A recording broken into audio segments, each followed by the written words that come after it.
Welcome to the Wildcast, back again, episode 16. Now, I know we were going to do power forward rankings today, and I also know that it's Saturday, not Friday, and I swear I plan to upload on Friday. I swear Saturday is not the upload day, it is Friday.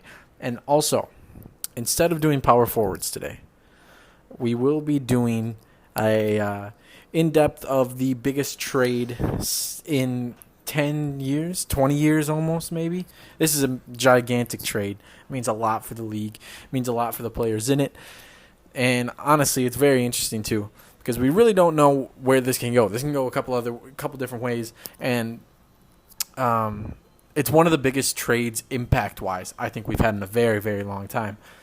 Of course, I'm sure anybody who is into the NBA or even maybe not in the NBA and just maybe follows like NBA on Twitter or Instagram saw that Damian Lillard, the man who has been at Portland for 11 years, finally gets traded to the Milwaukee Bucks, and he finally gets his chance to compete for a championship. Now, of course, this trade had more than Damian Lillard. Obviously, you need to give up a lot to get Damian Lillard. And I think that for all the teams involved, even not just the Bucks, this trade is a win, right? We'll go through it for every single team. I'll go really in depth because I honestly think that this is one of the most impactful trades that we've had in 2 decades almost. This is a huge trade. Of course, the Bucks, they received Damian Lillard from the Portland Trail Blazers, and they gave up a 2029 first-round pick. 2 first-round pick swaps in 2028 and 2030. They gave up Grayson Allen as well, and of course they gave up Drew Holiday. Now, it's a lot to give up, right? And those picks, it's weird picks, right? Because if you look at 2028, 2029, 2030, we don't even know who is in those draft classes, right? Those guys are in... That's 6 years away, almost 7 years away. Those guys are just entering high school. We don't even know who's in that class, right? So those draft picks in NBA years are so far down the line. And this duo in this core could very well be broken up by then. And these picks could end up being these could end up being first lottery picks for all we know, because who knows how long these two will stay together. But in my personal opinion, if you win championships because of it, it doesn't really matter, right? If this trade pays off with even one championship, right, it's a W in my books because you achieved the ultimate goal, right? You did what you needed to achieve the goal, and that's a championship. As for Grayson Allen, it's, of course, just a nice role player loss. I don't really think it's going to mean a whole lot because they have players that can fill that position. They have Pat Connaughton. They have Marjon Beauchamp, who I'm interested to see if he can take a step. They have a couple other guys that can probably take that position and take control over there. And I really just don't think Grayson Allen's a huge loss and one that they're going to hang their heads over. As for Drew Holiday, I have heard that this is the piece that a lot of people didn't want to give up, and a lot of people are sad to see Drew Holiday go. And, of course, the argument is, well, this team was top 3 in defense the last how many years with Drew. I don't think that they can continue. Not me personally, but there's obviously people who think that they can't continue the success with, like, the defensive success without Drew Holiday. And, of course, it's not going to be the same, right? That front court defending is going to go because Damian Lillard is not anywhere near the defender that Drew Holiday is. That's clear and obvious to everyone. But you still have Giannis, Defensive Player of the Year candidate, Brook Lopez, who was averaging 3 blocks at some point during the season. Like, these guys can still play defense. And of course, they don't have Budenholzer anymore, which was another guy who pushed their defense to another level because of his coaching style. They now have Adrian Griffin, which really nobody knows how he's going to coach. I feel like this team can still play elite level defense. I still think they can be a top 5, top 7 defense in the league, even without Drew Holiday, right? Because it's as simple as playing everybody off the line, right? If you just run everybody off the line, your paint protection between Giannis and Brook Lopez, and even Bobby Portis said sometimes, your paint protection is elite. And if you just run everybody off the line, you're still going to have those defensive stops. Obviously, it's going to be more of a struggle, and you're not going to be as good. And you don't have that ball stopper anymore, right? You don't have that guy to look to just say, hey, go guard this guy and make his night a living hell, right? You don't have that guy anymore. However, instead of that, you now get probably the second best offensive point guard in the league. Like, realistically, it's him and Steph Curry, because this Damian Lillard, we all know what he can do, right? This guy has been absolutely incredible. Not just scoring wise, right? Because he's one of the best shooters in this league, one of the best shooters of all time, even. And it's really the amount of floor spacing he's going to bring, right? Because that's really what this Bucks team has been. This however many years, it's been give Giannis the ball, surround him with a bunch of guys that can shoot, and it's drive and kick. That's how they won a championship, right? Of course, Drew Holiday is also a guy that can, give him the ball, and you can tell him to get a bucket, and he can score, right? I'm not going to take that away from Drew Holiday. He's still a good scorer. But Damian Lillard is just on another level, man, right? Because if you think about it, you have Damian Lillard, a guy that can shoot from anywhere on the court, literally anywhere. If he wanted to shoot from behind half court, he can, right? And then you have Giannis, who can score over anybody, dunk over anybody, and if you put those two together in a pick and roll, that just sounds deadly, right? We don't even need to see it. We know that's going to be crazy, because there's honestly no answer, right? We all know how a pick and roll works. The screen comes. You go over the screen. He drives, makes a dish even. Giannis has needed to. You go under the screen.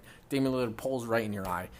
You ice the screen. Damian Lillard pulls right in your eye. Or Giannis gets a dunk. It's a pick and roll that honestly might work every single time. I guarantee you that if they took a game this season, which they obviously won't, but if they took a game and ran a Damian Lillard and Giannis pick and roll for every single offensive possession, I believe they would score 95% of the time. And that 5% is just from Dame missing a three, maybe. I just think that the offensive threat that these two bring is going to be well worth the defensive give-up. You may have given up a Drew Holiday stopping a guy from getting 10 more points than Damian Lillard would, but now Damian Lillard's going to score 20 more than Drew Holiday, right? It's a trade-off that they're willing to make. It's a trade-off that I think was a smart one. Little voice crack there. And I think the Bucks front office made a great decision, in my personal opinion. Also, we are going to be doing playoff predictions in a couple weeks after we get done with rankings. And I think this has changed everything. I think the Bucks are no doubt 1 or 2 on the list right now. And the only reason I say 1 or 2 is because you still have the Denver Nuggets, who made no changes except the loss Bruce Brown, who just won the championship. So they very well could just go back and win the championship. But I think this puts the Bucks as the favorite, if not the second favorite, right? If we take a look at their full roster right now, you got Giannis, you got Dame, you have Brook Lopez, Chris Middleton, Bobby Portis, Marjon Beauchamp. They have Malik Beasley, who's also a good shooter that they can bring off the bench now. Pat Connaughton, Jay Crowder's there, Goran Dragic, Myers Leonard, and a bunch of other guys that I don't think their names really need to be said. But this, on paper, looks like an easy championship run for them. If they don't win the finals, they make the finals, and it's almost guaranteed at this point. I don't think anybody in the East can mess with this team whatsoever. But yeah, I think it's just, although you did give up Drew Holiday, which was a huge part, You had to give something, right? And if it wasn't Drew, it was Chris. And in my opinion, I would rather keep Chris over Drew, just because I know Drew said multiple times that he's going to retire after this contract year. We don't know how long Chris Middleton has left. And Chris Middleton is just one of those guys who fits in really any situation, just because of the type of player he is. Can get a bucket whenever you need. He can play off the ball, can play on the ball, right? He down the stretch, he'll get the ball sometimes. Maybe it probably will go to Damian Lillard 99% of the time. But Chris Middleton, I think, can fit in any system, and I think that's why they kept him over Drew. Or maybe they didn't. Maybe they didn't choose really. Maybe the Blazers wanted Drew because they thought he had more value. Who knows? Personally, I think that keeping Chris instead of Drew was the right decision. You give up the defense for more offense. And I don't really think the Bucks need more defense, if I'm being serious. That's what they needed in the playoffs. They needed more offense. They couldn't beat the Heat because they had no answers offensively. But, of course, there's more to this trade than just the Bucks. And at the beginning, I said that I think this is a win for every single team on this who was involved. Moving on to the next team, which would be the Phoenix Suns, who I really don't even know how they got thrown in the mix. I think they were just looking for a salary dump. Like, these teams were looking for a salary dump. The Suns were looking to get rid of DeAndre Ayton. And, of course, that's who they did lose. They lost DeAndre Ayton, and they lost Toumani Camara, who I've never seen play an NBA game in my life. Never even seen his name in my life, if I'm being honest with you. I'm actually going to look him up right now because I don't think he's ever played an NBA game, has he? Toumani Camara. I've seriously, I've never heard of this guy in my life, which is kind of crazy. And if I've also seen that it's very common. There's a lot of people who have never heard of this guy. I've heard nicknames of Too Many Cameras. That's his nickname. Yeah, he has not played a single NBA game in his career. He doesn't even have a picture on Basketball Reference. That's funny. But, yeah, so DeAndre Ayton and Toumani Camara, they lost, which in the Suns' sense is really not that big of a loss, considering they gained Yusuf Nurkic, Nazir Little, Keon Johnson, and Grayson Allen. I love this move for the Suns. DeAndre Ayton was always a bad fit in Phoenix, right? He was always the type of guy that wanted his touches, wanted to play by himself. Give me the ball in the post, and I'll score on my guy every single time. The Suns didn't want to play that way. They had Chris Paul. They have Devin Booker. They have Kevin Durant now, who were all just guys that were, give me the ball, and I'll score. Or give me the ball on a pick and roll, and I'll pull up. Or let's run an action for this guy, right? The action was never for DeAndre Ayton. The play was never for DeAndre Ayton. And the pick and rolls, honestly, was not what DeAndre Ayton specialized in.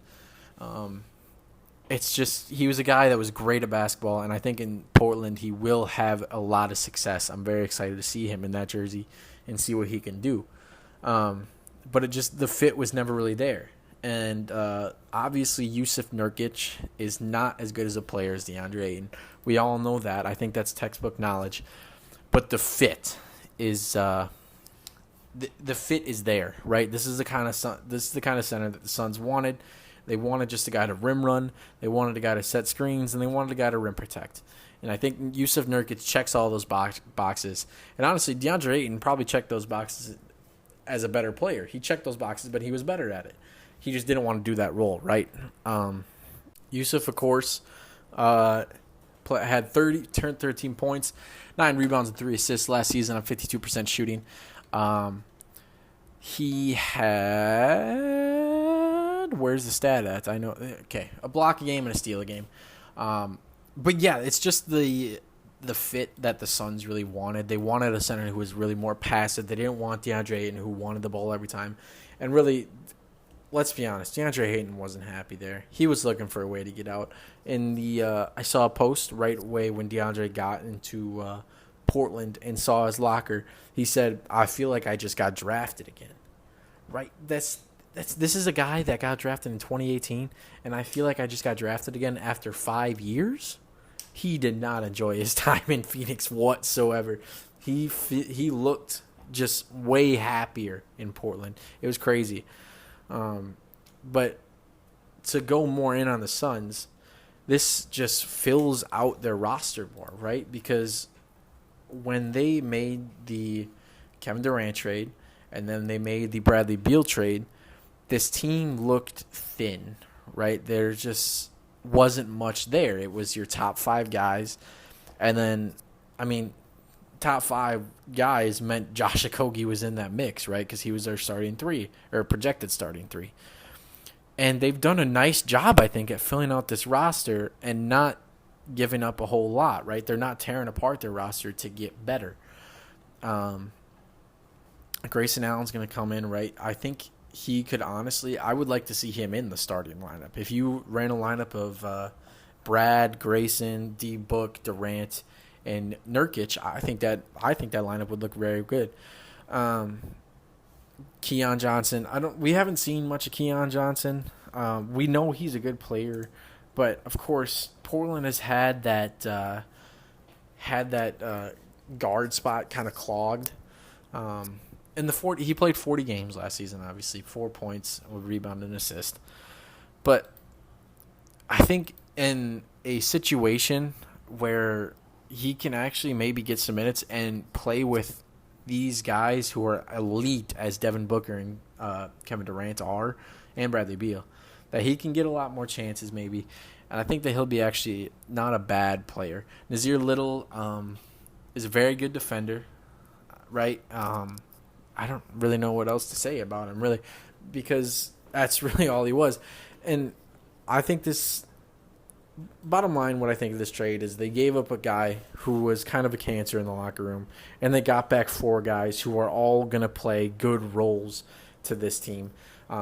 We'll have to see who they end up cutting, because the Suns do have too many players on the roster. So I don't know who they're going to end up cutting. It might honestly be Keon Johnson or Nasir Little. I could see both of them getting cut, but regardless, I think the Suns have had a great offseason, and what they had, I think they turned it into something that gives them a good chance of competing, right? Because when I think, going back to this playoff picture, that episode we're going to do, I think the Suns are up there top 4, top 5. I think the Bucks are 1, maybe the Nuggets are 2, and the Suns are probably 3, honestly, on paper, if we're looking on paper. Now, of course, that might change because I haven't made the video yet, so don't go expecting that that's going to be what I actually have. But I think this gives the Suns just a new look, and I think this gives Booker and Durant a lot more freedom because they don't have to worry about Ayton anymore. And I think Jusuf Nurkic will fit into this team almost perfectly. And I'm excited to see what they do. Which brings us to the final team. Now, it's weird because I think a lot of people think that this was a poor trade for the Blazers. Obviously, you give up probably your best player in franchise history, right? It's him and Clyde Drexler. I mean, there's not much competition. It's Damian Lillard. He's up there. Probably the best player in your franchise history. And all you got back was DeAndre Ayton, Toumani Camara, Jrue Holiday, and 3 picks. Now, obviously there's everybody speculating that Jrue Holiday is going to get moved to his next team. Everybody's speculating that Toumani Camara is not going to play a single minute. But it's different, I think. I think that this means a lot for the Blazers, personally. I think that this means that they're done with Dame. They're done doing the whole, we're going to try to get one more guy for you, Dame. We're going to do it. Give us one more year. They've been giving him one more year for the last 4 years, right?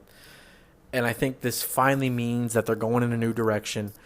And I want to say personally that I am so proud of the Blazers for not giving in to the Miami Heat, because Pat Riley, from what the sources says, had an ego, right? He was just egoing everybody, and he wouldn't move his deal. He wouldn't make anything different, and just said, this is my package. Give me Dame. I'm not changing anything about it. And the Blazers did not like his package. And so they did not trade him to him. And I'm insanely proud, because I thought for sure that they would crumble and Dame would be in a Heat jersey. But yeah, I think this is a stepping stone for the Blazers. Not because of what they got was but because of the new direction that they're headed. I think that their new guard core with Scoot, with Anthony, with Shaden, I think these guys can be exciting if you put DeAndre Ayton next to him. And not to mention, if they don't trade Drew Holiday, he's probably one of the best guys that can be a mentor in the entire league. I don't know how many guys that I would want to be a mentor to my young guards than Drew Holiday. I think this team is very fun to watch. And honestly, I might watch a couple of Blazers games because I want to see how this team runs. They just have a bunch of young guys. They have DeAndre Ayton, who's rejuvenated right now. And they have Drew Holiday, who's going to play his heart out. We know who Drew Holiday is. He's going to give his all no matter what team he's on. And it's going to be exciting basketball. And I'm excited to watch this team. And honestly, the team isn't even that bad. If Scoot Henderson has a great rookie season like we think he's going to have, if Anthony Simons keeps the level of play that he had last season and improves on it even, he can be incredible. Anthony Simons was spectacular last season. If we see Shaden Sharp in a bigger role at the 3, right, he can be incredible. Drew Holiday's going to still be there at the 2 to provide their defense that their young guys are probably lacking a little bit. You have Jeremy Grant, who just got paid, who's going to want to prove that he's worth that contract. And then you have DeAndre Ayton, who is kind of a more experienced player at this point, right? He has he has final minutes under his belt. He has playoffs minutes under his belt. He's got a lot of experience for how young he is. And I think that this team can just be fun to watch. And I think they honestly could have a lot more success than some people think. And they're going to be running under the radar all season. I personally would not be surprised to see this team in the playoffs. If Drew Holiday stayed on this team throughout the year, I wouldn't be surprised to see him in the playoffs. Even if they are in the West, and the West is so deep. The West runs 11 teams deep that could make the playoffs. But I really like the look of this Blazers team personally. I like how it looks. Obviously, we'll have to see on paper how it runs. And I think that everybody is overreacting. Like, sure, you gave up Damian Lillard. You gave up your franchise's best player. But you were stuck in a rut because of him. You were stuck in this situation where we were squeaking in the playoffs every year as a 6 seed, as a 4 seed, as a 5 seed. And we weren't doing anything, getting bounced in the first round. Maybe we won a series and got to the second round. And we were constantly trying to find guys to support Dame and get him to that next step. But we never found it because it's Portland. It's not a big market. Nobody's going to want to go there. So I think the biggest thing isn't the players that you got. It's the steps that you took in the right direction. And it's a new direction that they're taking. And I'm really excited for the Blazers. There's a fourth team I want to talk about right now to end the show off, because this team had a real opportunity. It's the Miami Heat, who, of course, made the finals last year. Pat Riley came out and said that they think they can make another run. They think they can do it again with the same exact roster. I don't think that's true at all, and I think a lot of people would agree with me on that. I don't think they can make another run. They lost too much. They don't have enough. Their guys are just getting older, right? Kyle Lowry ain't going to be the same. Kevin Love ain't going to be the same.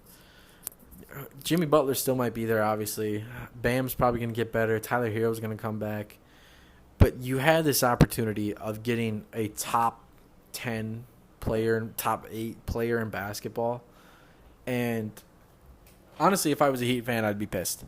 It's as simple as that. If my general manager goes into this with the thought of that he is so much better than everyone, that he doesn't have to listen to their offers, right? From what I'm hearing from the sources that I'm reading, Pat Riley made an offer and he didn't move on this offer, right? That's ridiculous. This team on paper, you have to obviously say in the press that you think you can make another run. This team cannot make another run. They were in the play-in last year. They barely made the playoffs.